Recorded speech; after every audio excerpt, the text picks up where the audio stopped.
Welcome to our workflow video for our DENOISE program. I've brought a few pictures. Let's choose the owl in flight up here, drag and drop it into the program, which immediately begins automatic denoising and presents us with a result.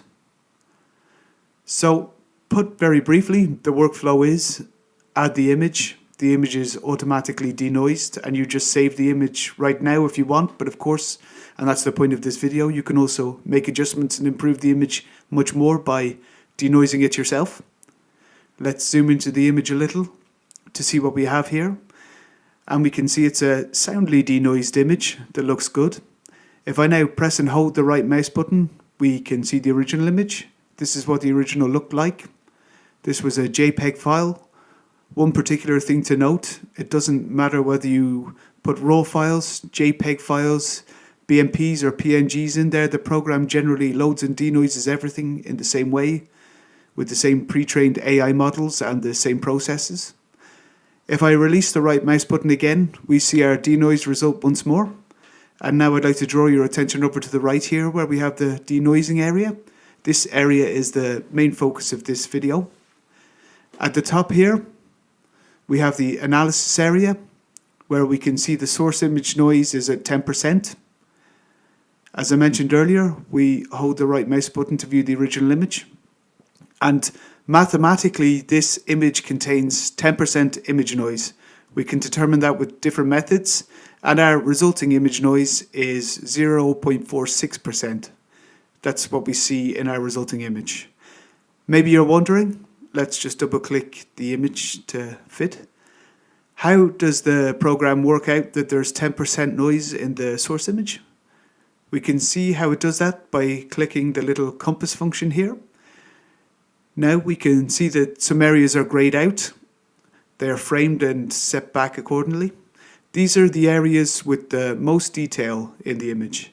And these areas with a lot of detail are removed from the noise analysis because image noise is easiest to identify wherever there are no details in the image or where we have smooth areas. And that's what we see here.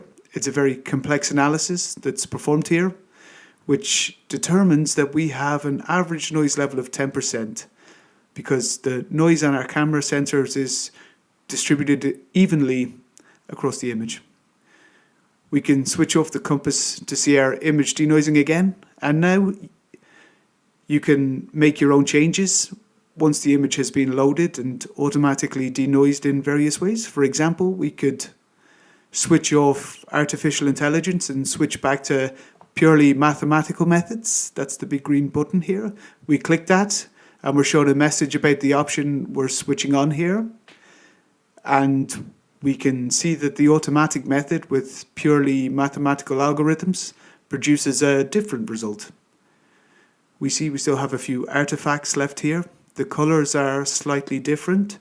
All these differences are because our computations are now, quote, only mathematical. And if we reactivate artificial intelligence, our pre-trained neural networks are also applied.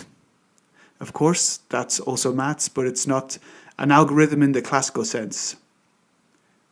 Then you can select the new AI models directly below that. I'll zoom in a bit. Maybe we'll select the second model, color fidelity. Here too, we're shown a message about what we're doing when we change a model for the first time. And now we get a slightly different denoising result. And that's the aspect you should keep in mind. These two models, the first two here, do not differ in that one provides better denoising than the other.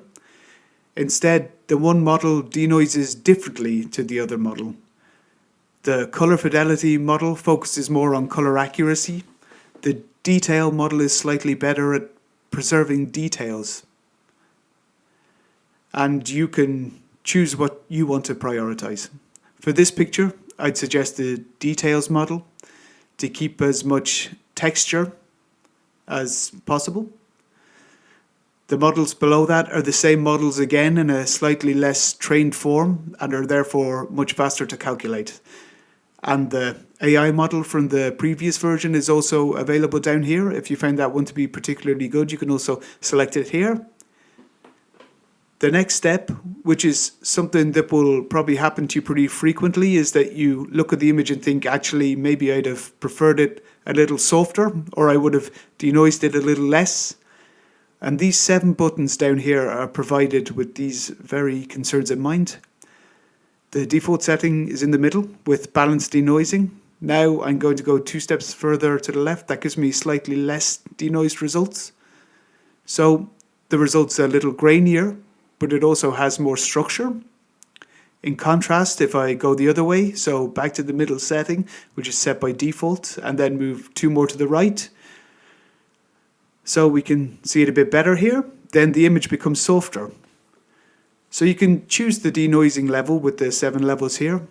If that's not enough for you, let's go back to the middle setting.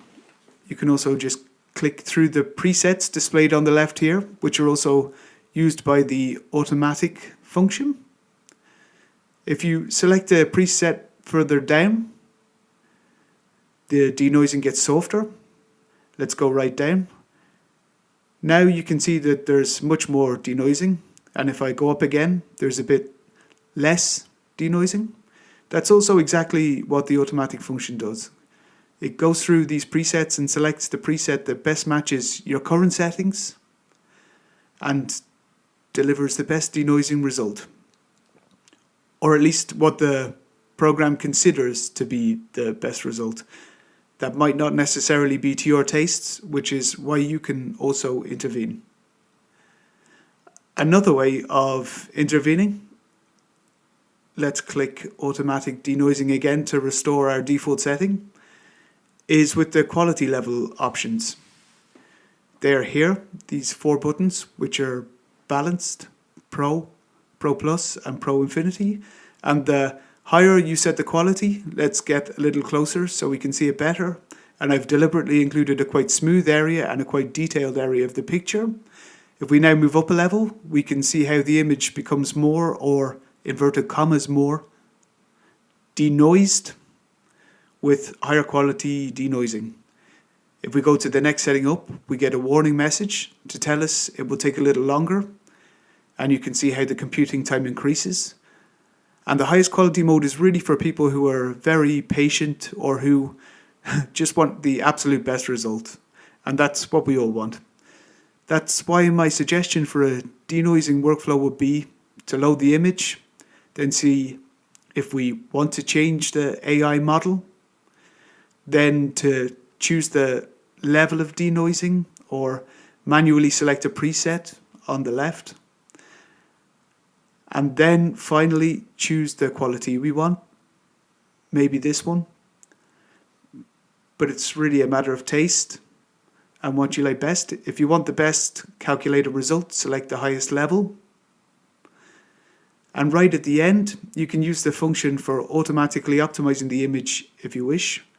Let's double click the image to resize it. And if you look over here at the automatic button, this is an automatic button with a small diamond for sharpness and optimization, which is exactly what the program does. It takes the current denoising settings and then optimizes the image again in terms of brightness, contrast, and sharpness. If we click it, we get a higher contrast image, which also has a bit more sharpness and grip. We can compare it again. Let's go back to the automatic function. As you can see, it has a little less depth.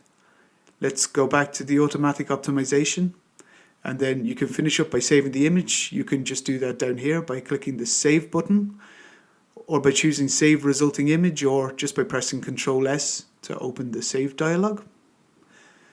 So I hope this workflow helps you understand how you can get your desired results as quickly as possible. We can just go through it all again from the start. Repeat the process. We can reload the image, so we start all over again and look at the result. Once you've had a bit of practice, you know that an image like this one, the detailed AI model, is the better one. But you can switch back and look at the results again. Let's stick to the details model. The next step how soft do we want the image denoising to be? I'd probably choose one level less denoising here, maybe even a second one, so we get a bit more detail. Then we turn the quality up a notch. Personally, I usually use the Pro Plus setting because that's normally enough. And the last step is to optimize the image when I'm finally ready to save it. If I want to continue editing the image, I move on to pure denoising in the next program. So, I hope you got something from that. I hope you'll be able to follow the process and that you have fun trying it out.